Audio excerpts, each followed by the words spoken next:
He does Boomba. Oh, wow. And so we told him we would put in some ambience. Yes. And so he's been playing it ever since we arrived. Oh, I love it. Yes. Do you think we need to close a door or not?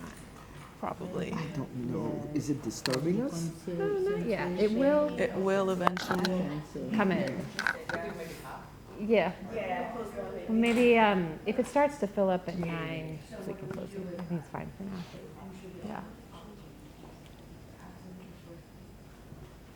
Oh, here comes more people. Good morning. Good morning. Good morning. Oh, I should use this. In a salsa or what? Yeah, I can just Yeah. pass it. That'd be helpful.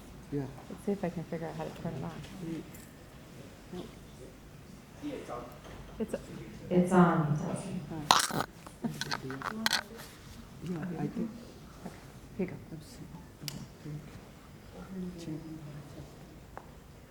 Good morning, everyone. Good morning. Thank you for rising early to be with us this morning for this important conversation.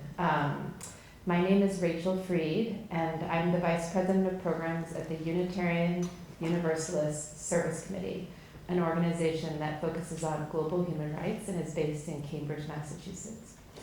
I am so honored to be hosting this conversation this morning, and particularly with these amazing Caribbean civil society leaders that I had the opportunity to be with a few weeks ago, talking together at the University of the Bahamas, launching the second decade of the people of African descent.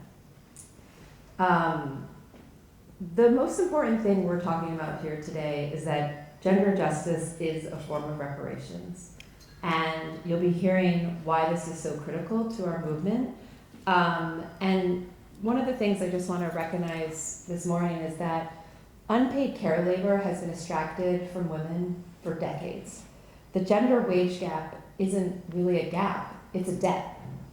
Women's bodies and autonomy have been controlled by design, not just by accident. And nowhere makes that more clear than in Haiti.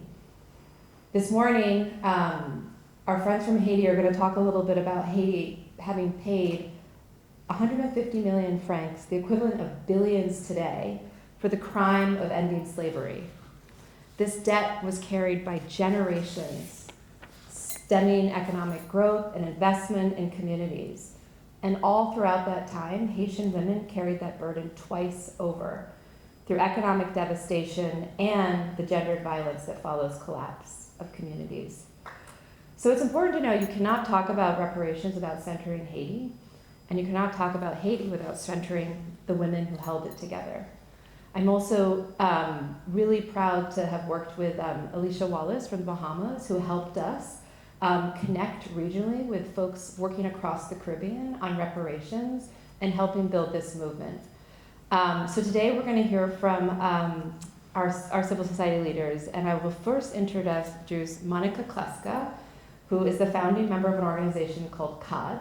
My Haitian Creole turns out is not that great, so I'm not going to attempt to pronounce the organization's name, but they will introduce themselves too. Then we have Colette Lespinasse and Alicia Wallace. So without further ado, I'm going to turn it over to Monica to introduce herself and her work. Thank you very much. Huge thanks in particular because it's 7:30 in the morning that we asked you to be here. So we're very glad that you made the effort. Thank you very much.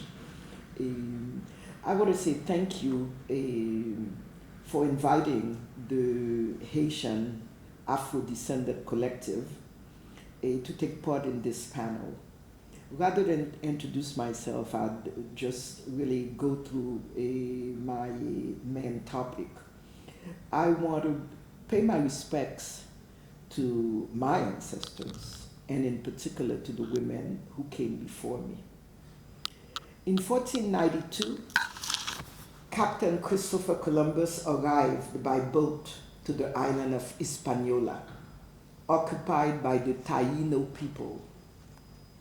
Cacica, Anacaona, and the others greeted him as they did most visitors, like they were royalty. They were not dressed as he knew. They didn't pray to his God, and they had gold. He considered them to be infidels and proceeded to kill them all. A genocide ensued. They needed bodies. They needed bodies to populate the land of the Taino nation they took over. So retain those three words: colonialism, racism, capitalism. This is a reparation story.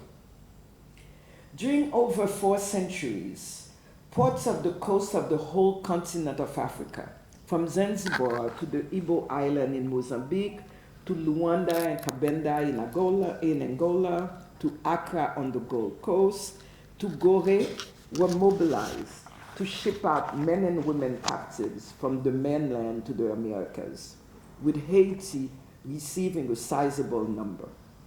So many bodies are on the floor of the Atlantic Ocean. Such was the slave trade. Folks, this explains the current state of the world, including countries' borders, countries' languages, countries' richness, and countries' poverty. We cannot ignore this part of history. This was not an accident. This was a construct by the European superpowers. Again, 3 words: colonialism, racism, capitalism. This also is a reparation story. And then there is the enslavement story. There was the brutal treatment of women during enslavement. Violence was inflicted on the women with ferocity. It was not arbitrary. It was not gratuitous. It was systemic. It was designed as part of the system that involved colonialism, racism, capitalism. The slaver on the ship, the enforcer of the plantation, the master. The tools they use: whips, chains, and their penis. Rapes on the slave ships, rapes on the plantations, dehumanization, forcing women to make children to be sold. There are stories of women killing their babies as they would not want them to be enslaved. The long time span of colonialism is the source of many of our current problems and crises. This also is a reparation story. I demand that we listen to history, that we understand it. It's a very solemn moment. Then, on January 1st, 1804, Haiti proclaimed its independence from colonial France. It is a moment in history that changed geopolitics forever, for its profound historical, political, and ethical meaning. The moment brought to the fore the supremacy of respect for human dignity and human rights. But 201 years ago, France committed an enormous injustice that still resonates today, particularly since it also helps contextualize the roots of Haiti's current crisis. France forced, under the threat of 14 warships, the winners of Haiti's independence, the former slaves, to compensate the losers, their former masters. Why did we sign, you might ask? We were isolated, we needed to boost our economy, and wanted to exist politically. So yes, our independence was recognized as part of the debt pact, but the cost was extremely high. We Haitians were made to pay our freedom with a colossal amount that Rachel talked about. And when we couldn't pay it, France pushed its banks on us to loan the money, which is why it's called a double debt. It took us over 100 years to pay it. This is also a reparation story, that we call a restitution story. It was a racist pact, basically because it was a successful revolution of enslaved Africans, and it challenged the global order. They had to stop the contagion of freedom of black folks across the other colonies. It was also a neo-colonial pact designed to punish us, to isolate us, to impoverish us, and weaken us for having dared to free ourselves. This pact, a mere 21 years after the country's independence, basically started the transformation of Haiti into a neo-colony. The ransom crippled our economy and impacted every aspect of society. Colette will talk a little bit more about that, but I wanted to say that nearly 85% of Haiti's largest source of income, coffee exports, was diverted to pay this debt. And because the country's resources were used to cover the ransom, we could not adequately invest in education, health, infrastructure, and the industrial development. But I think it's important to say that during that time, it must be recognized that we built a Haitian civilization with our own language called Creole, our own religion called Voodoo, our own spaces called Lakou, and our own way of life. So now we are 201 years later. It is the time for reparatory justice, including financial restitution and reparations from France. Today, as many others have done before us, we call on France to seize this moment to again change geopolitics forever, this time in a good and noble manner. We call on France to recognize this historic injustice, and we believe it is important, it is necessary. We Haitians are in a political, a diplomatic, a legal, and an ethical battle for reparatory justice, specifically for financial restitution and for reparation for Haiti. And what is extremely important is that we Haitians are ensuring the leadership of this movement. We call for the solidarity of all people to our battle. We believe our cause is a noble one, and we are in it to find justice. Thank you.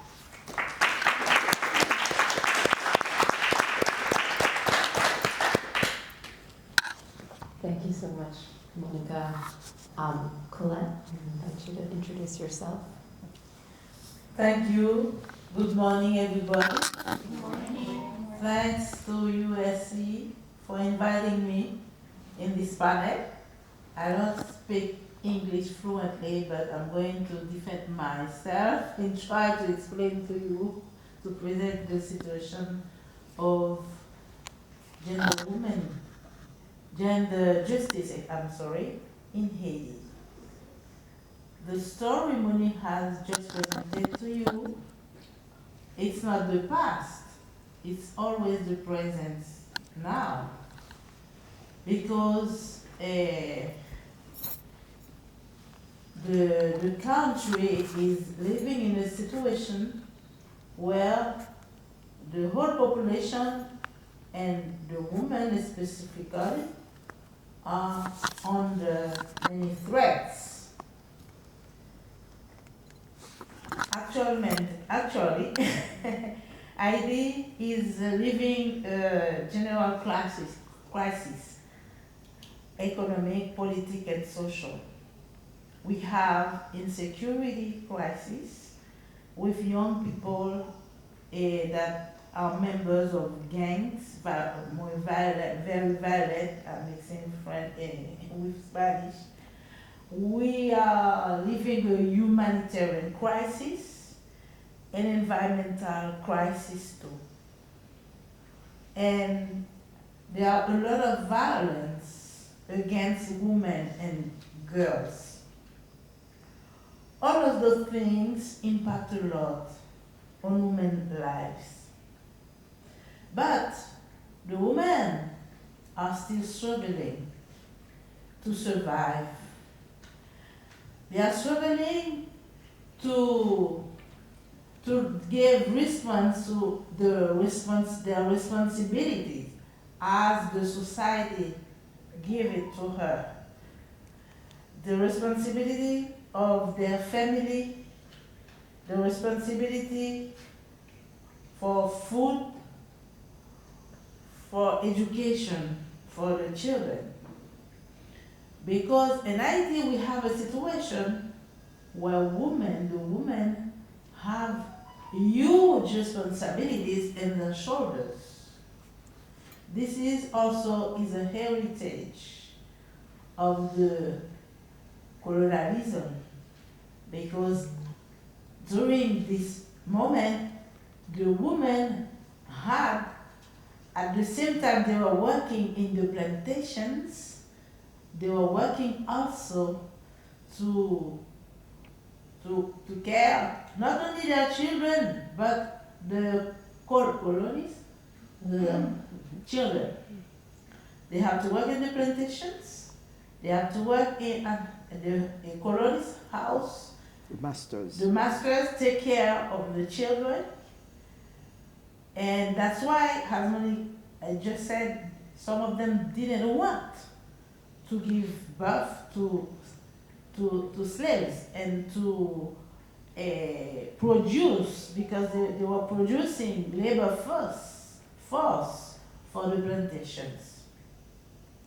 But until now, even though we had independence, we didn't have a lot of change in the responsibilities, social responsibilities that the society gives to the woman. They still working hard in the country.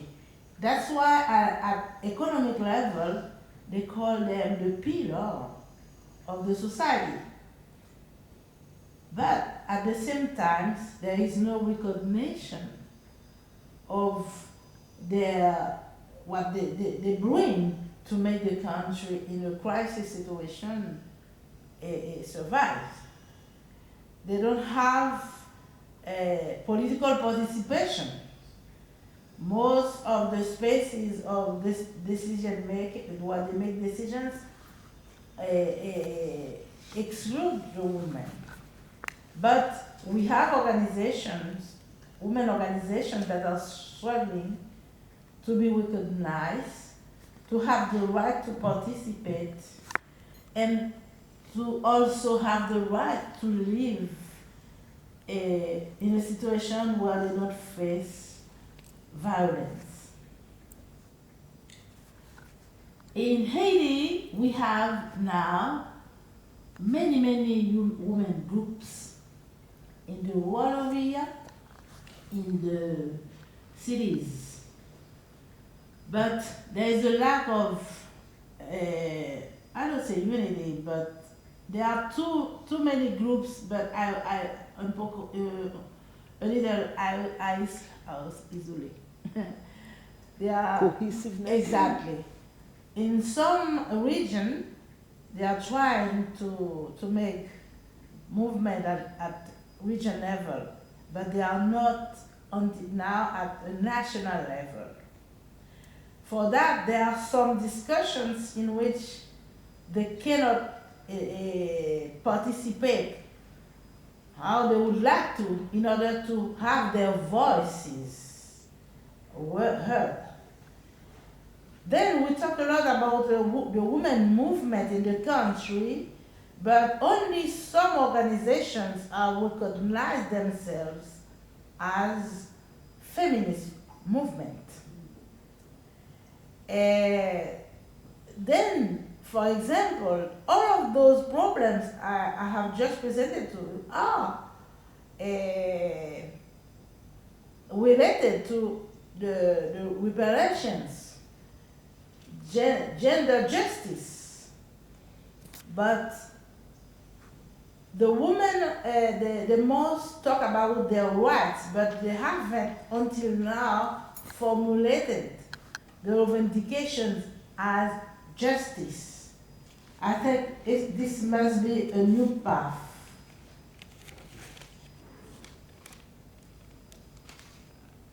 I think Haitian women must be at the heart of the reparation movement, gender justice movement, because they are one of the groups that are more impacted by the situation it brings by the system. During colonization, as Monique just said, they participated a lot and they suffered a lot. They play a big role also in the liberation war. In the history, it doesn't talk a lot about that. But we have some militaries that were women in the indigenous army.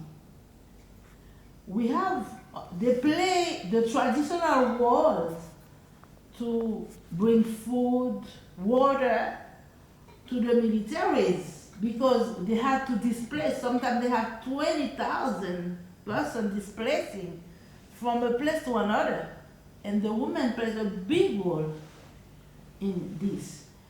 They give care also to the injured during the war. And there are some names that we know, but there are many names we don't know of these women.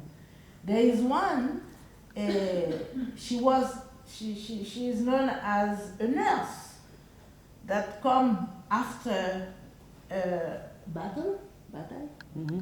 Yeah? Battle. Yes, Mm-hmm. and to look for those who will not die and to take care of them. And she didn't make difference if it was a member of the indigenous army or if it was a member of the other army. And she said, we have to take care of anybody once the person is injured. And she's the one, for example, for the Independence Day that called everybody to eat the independence soup jumeau. This is a traditional dish in Haiti, and if you go to Haiti, January 1st, in all places, you will have soup. And now in the diaspora, the Haitians do the same. And the soup jumeau is recognized now by UNESCO as a patrimoine of humanity, immaterial of humanity. And she's the one also that said, the second day after the independence, we have to talk about the ancestors, those who came before us. And the second day is for them. So the women have played a big role in the liberation war in Haiti. But when the new state was organizing, they forgot them. During 150 years, Haitian women could not participate, could not vote, they couldn't be elected. They were left outside. Even they have played a big role in the liberation war. That's why we think this history, we have to take it.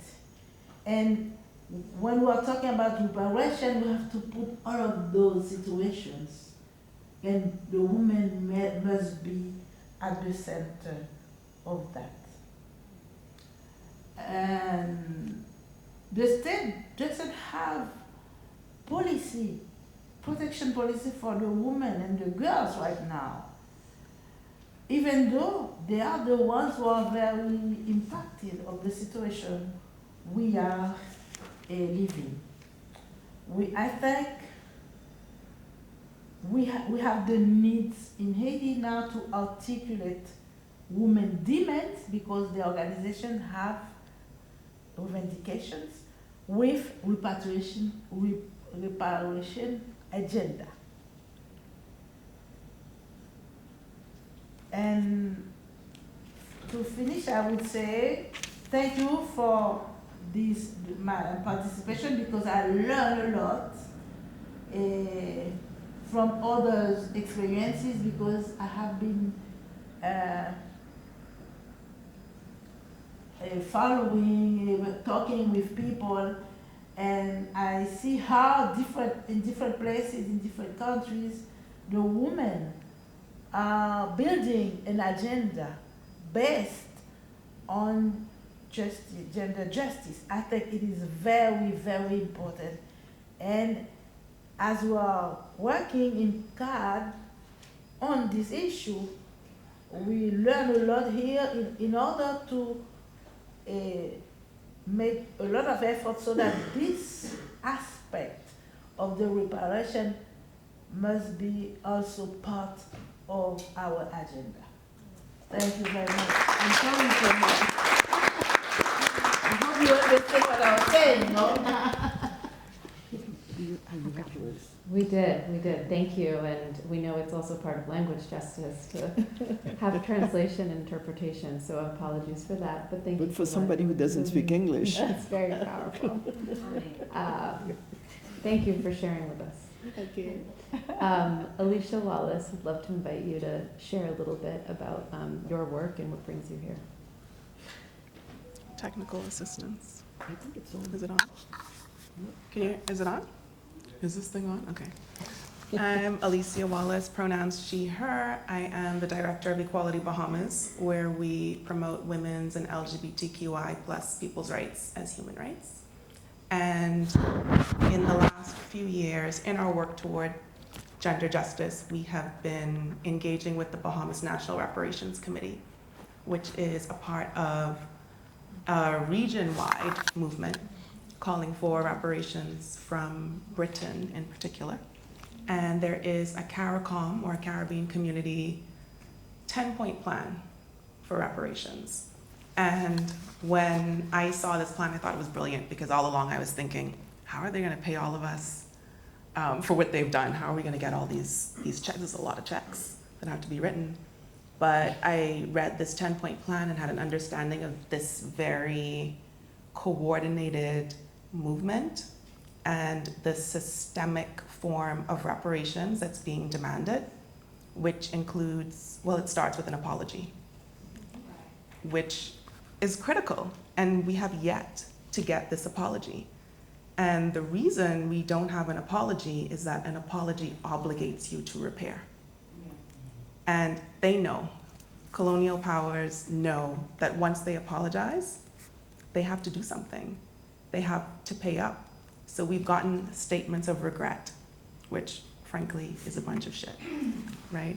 And in, I think it was around between 2016 and 2018, when she was Prime Minister, Theresa May made one of these statements of regret. And it was followed up by some funding, a drop in the bucket, right? To support organizations, funny enough, all based in the UK,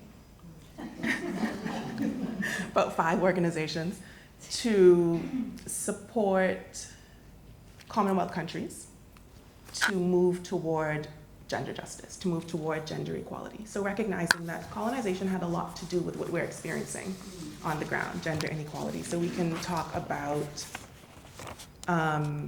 what has been mentioned already, about what's happening in Haiti, about care work.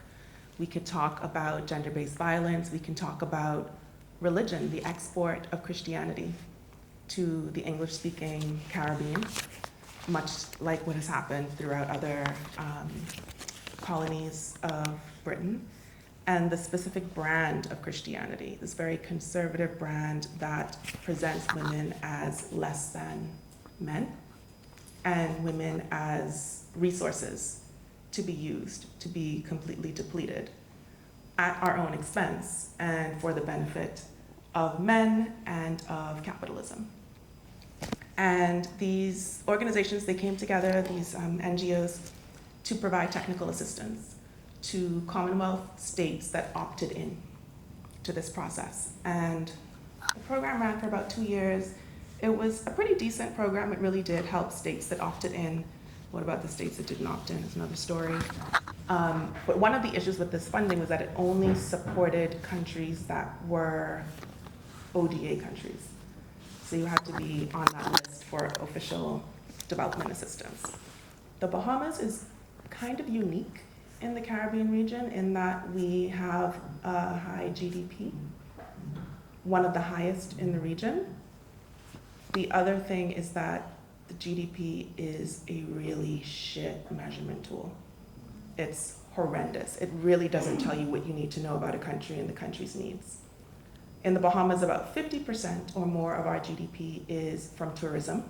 So if you know, what you know about the Bahamas is generally tourism, right? Beaches, hotels, resorts, this kind of thing. We don't own the tourism industry. Of every dollar that we get from tourism, 80 cents leaves the country immediately. So already you can see how the GDP would be very, very skewed, and we are incredibly disadvantaged by this being continued to be used as a tool to determine who gets, who deserves, who needs financial assistance. So the Bahamas could not participate in this form of assistance that was called the Equality and Justice Alliance. You can look it up, it was kind of cool. Money was not made available to the Bahamas, but the Bahamas could learn from sessions, attend sessions, things like this.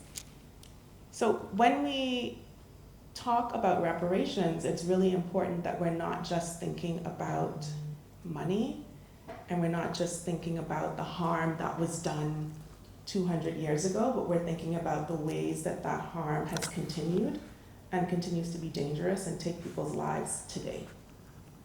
The ways that our girls are growing up right now in the Bahamas, in Haiti, in Jamaica, in Trinidad and Tobago, being taught that you are weak. You are a target. Gender-based violence is something that exists and that you just have to live with. You need to figure out how you are going to navigate this environment, because no one is going to solve the problem. No one is prepared to change the environment that you live in. So figure it out as an 8-year-old, a 10-year-old, a 13-year-old. Figure it out for yourself. This is what we are telling young people, whether we're saying it in these words or in our actions or in the ways that we discipline them for the harm that they experience. This is what we're teaching young people. We're teaching women still that although every household requires 2 incomes in 2026, nobody's a stay-at-home mom, right? You get to go out to work like your spouse, partner, whatever, but when you come home, it's on you to figure out the grocery shopping and the budgeting and the cooking and the cleaning. And if you're fortunate enough to make enough money to hire someone, or maybe not fortunate enough, but let's say not woke enough so that you underpay someone to help you in the home, you're still responsible for overseeing that work. No man is coming to help you to oversee the gardener or the person who's cooking and cleaning for you. It's still on you. It's still on you to raise the children. It's still on you to take care of anybody in the family who needs care, and to remember all of the birthdays and who has allergies and which parties are coming up, and to figure out even your spouse's family members' stuff, right? It's still on you, this burden of care. And because we're experiencing it every day, because it seems like a normal part of life, we're seeing it as separate from the call for reparations. We're seeing it as separate from gender inequality, but these are all very interwoven. We can look at, in the Bahamas and in the Caribbean, structural adjustment programs. So have people heard of this before? So you take on this debt, and then the states that lent you money start to put pressure, right? They have a hand around your neck and they just keep tightening it, and then they force you to take loans with high interest rates. So governments need to start paying back this money that they borrowed. today, a lot of it is due to climate disaster. You need to help your people out. You are borrowing money at high interest rates from the same countries that have contributed to the climate disaster, by the way. So you have to pay back this money, and you have to find it somewhere in your budget. So you take it away from education. You take it away from healthcare. You take it away from social services. And guess who has to fill in that gap? It's women and girls. Women and girls have to step up and take care of the children when they can't go to school, when there isn't free education or subsidized education, when people are sick and there's no room in the hospital. They have to be at home, and someone has to play nurse. It's not that you have the skills to do this, but the wage gap was mentioned earlier, right? That's by design. And since I'm the woman and I make less money, clearly it's gonna be me who's gonna stay home to take care of all of these other things. So colonization and slavery have really done a number on us, and even in the conversations that we're having today and that you see taking place in session after session after session, we're talking about them in very narrow terms, and we're talking about solutions that are very rooted in the systems that exist today. And you can feel the discomfort whenever there is a provocation to dismantle the systems that aren't working for us anymore. Yesterday I was in a session that was about engaging people of faith, and how do we deal with this issue of anti-rights folks using faith, right, or misusing faith to continue discrimination and violence against people who have been pushed to the margins. And it was really interesting to me, and disturbing actually, to hear so many people say that, well, you know, we could just focus on the good ones, because there are good religious leaders. So we need to find more of them and create more of them and get them to be louder. But no one was saying, these people, these religious leaders, they actually don't belong in policymaking. Get them the fuck out of there.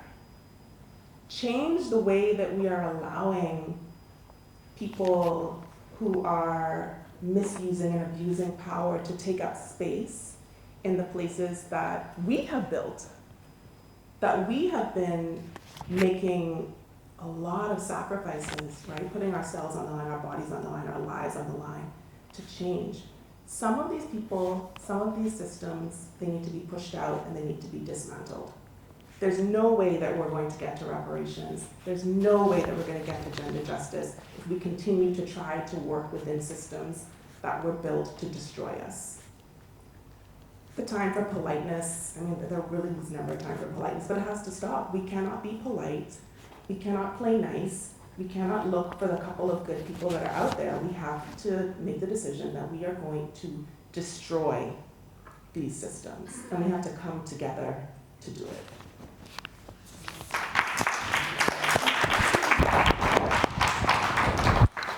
Thank you, Alicia.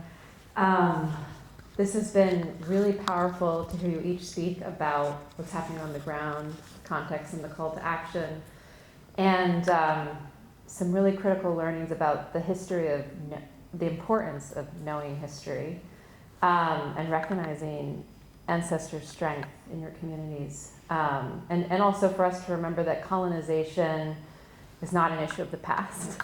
You've made that very clear, that it's very present in the economies, in the racialized capitalism that exists within all of our countries, in fact, not just the Caribbean, and how that economic oppression continues within communities.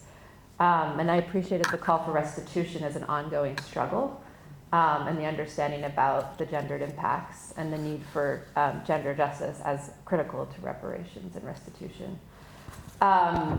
And the fact that it's not just about an apology, right, but it's about the obligation of an action that comes from it, which is really critical for us to understand. This is not just about the money. So we're here at Women Deliver, and historically, I didn't actually know all who's here. It's a big conference this year.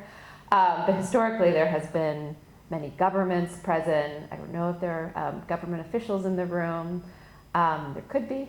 And also folks who represent gender divisions within government agencies, civil society leaders, and multilateral organizations and foundations here. And so my question for each of you now is to talk about, what are you hoping for at Women Deliver in terms of gender justice and reparations? What is the call to action for any of those folks who might be in the room to bring back to their respective institutions or communities? And what would you really like to see happen coming out of this? I think this is one of the few sessions that's really focused on this. So hopefully in the future, this will be much more infused within the framing and the programming. So that's certainly one outcome we'd love to see happen with Women Deliver. But yeah, I'm gonna invite you to share that now. And we can start with you, Monica, and just go through. Go here, like this. No, you thank you. I think there are a few things. One of the things, this is my third Women Deliver, and it's a little bit of each one has been a different experience in terms of the learning curve. But one thing that remains the constant is the possibility of alliances, the possibility of resources, whether it be human resources to support, for example, yesterday I met people in terms of climate justice who installs solar panels. And in a country like ours, where young girls are without electricity in their villages, in their communities, etc., this is the kind of thing that is interesting. So to me, there is that aspect of human resources, there is that aspect of possibility of financial resources, and there is also the ideas. Last time I was in Women Deliver, I think it was like 2005, it was in Bali, and we came up from Niger with a model, and other countries have taken up that model in terms of adolescent empowerment. So to me, Women Deliver is also a space where people, as you said, this is one of the few things with reparations. And what would be wonderful is that 3 years later, and you can set models so that Women Deliver can have more and more of that. So to me, it is a space to showcase what you're doing. It is a case to showcase what needs to be done. But it is also a showcase to make alliances, to make contacts, to build community. So I don't necessarily expect that most of the restitution and reparation that we are asking for, it really is about France. I don't expect to find the French government here or necessarily French NGOs here, but I do expect to find contact, solidarity, and that is what my ask for was in terms of solidarity, understanding what we went through, what we are still going through, and finding that solidarity so that others can also push forward. And when you hear about Haiti, oh, I get it, I understand, yeah, they really need this, etc. So to me, it is that aspect of community and solidarity that I'm really looking for in terms of a Women Deliver, based on my experiences of what one can get out of Women Deliver. Thank you. I was a little long, I'm sorry. No, that's great. We had plenty of time. Well, for me, it's the narrative. For example, I learned a lot of things about reparation. In Haiti, we started talking about that and restitution. but I saw a diversity, many various people, the women are talking about this in different situations, but and it gives to the concept of just gender justice a very profound sense. For example, yesterday I met a group of women. They were talking about racial justice. I didn't know this concept, and I started understanding what they want to do.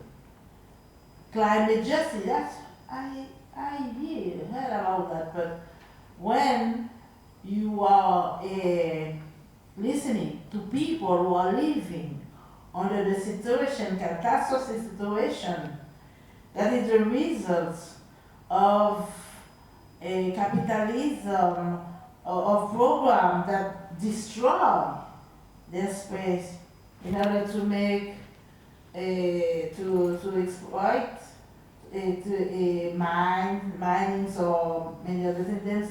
You see, the concept is becoming very, very, very strong, and it's not. It's something concrete, very concrete, and that is the thing I knew in this conference. The very, very different means of justice, reparation and justice. And I think this can help a lot in Haiti so that people who didn't see the link between their situation with the systemic injustice, now they can see it. Women can see it, and not talking about their rights only as women, but understand that the situation of poverty, the situation of violence they are living, and the way, for example, they are being treated by the state, etc. This has they have a link with an history. And I think this is very important for me, as I am an educator, a human rights educator. I make a lot of workshops for women organizations to help them to make these links between their situations, the situation of their country, and this history. Thank you.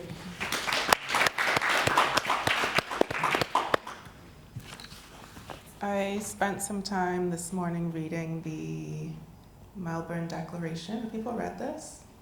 How many people have read it? It's the outcome document from Women Deliver. So yeah, 2 people in here have read it. Maybe we should read it.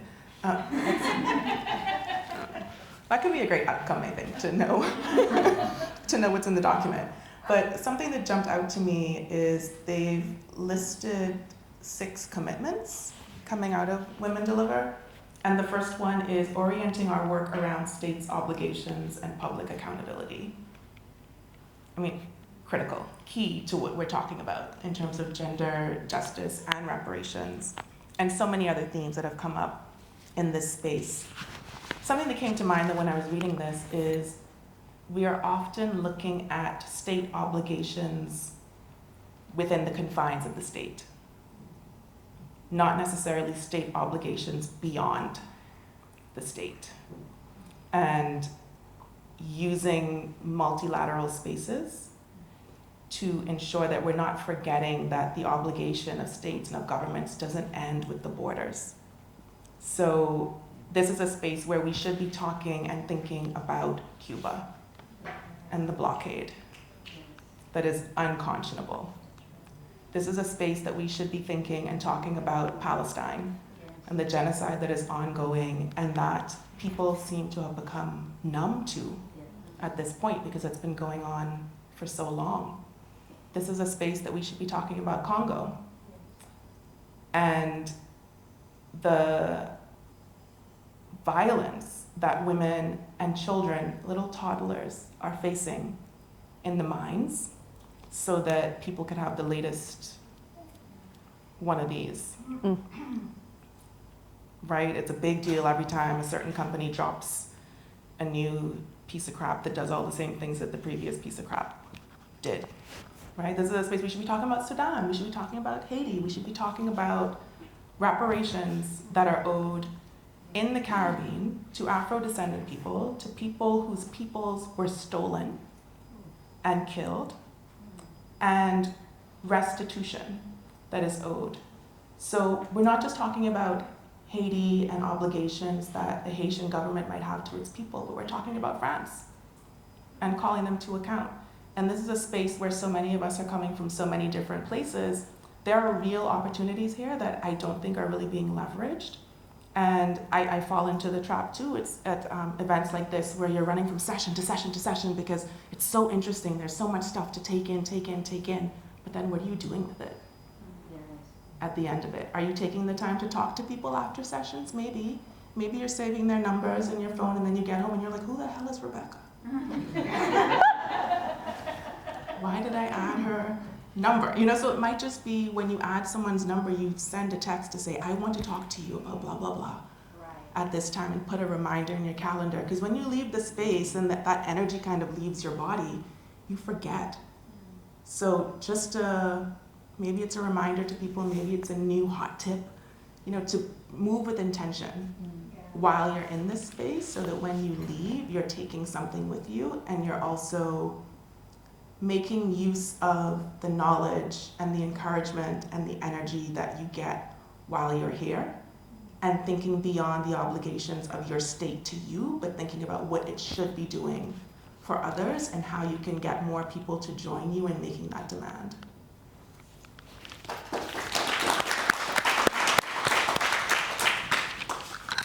Thank you, Alicia.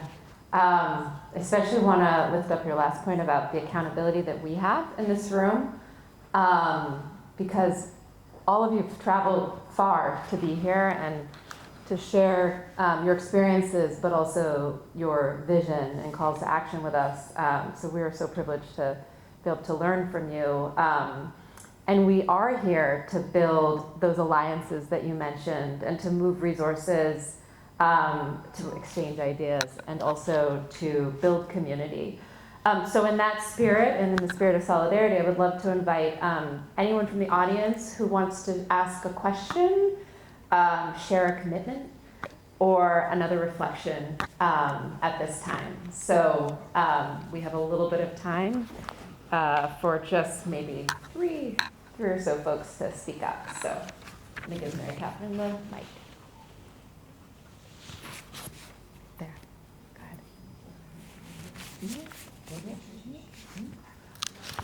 Thank you all so much. This was such an excellent session, and I think it's rare that you sit and you hear every single speaker just is so incredibly riveting. So thank you so much for sharing all of your knowledge and your experiences and insights with us. My name is Holly Miller. I'm one of two co-leads of the Feminist Humanitarian Network. And we talk a lot about revolutionising the humanitarian system. That's why we exist. Just in terms of commitments or opportunities to work together, I think these conversations are really linked, where we are constantly trying to get governments to give money in fair ways to frontline women's rights organisations who are responding to the current climate crises and ongoing humanitarian, political, economic crises. And we've dabbled on the edges of talking about that on the terms of reparations. But as a commitment, I would love to connect and to see how we can join those agendas together and bring all of you together with some of our members to have those exploratory conversations about where those agendas align. But yeah, I just wanted to say thank you and to say that would be a wonderful thing to do, to build those alliances, just to the point you made, Alicia. Thank you.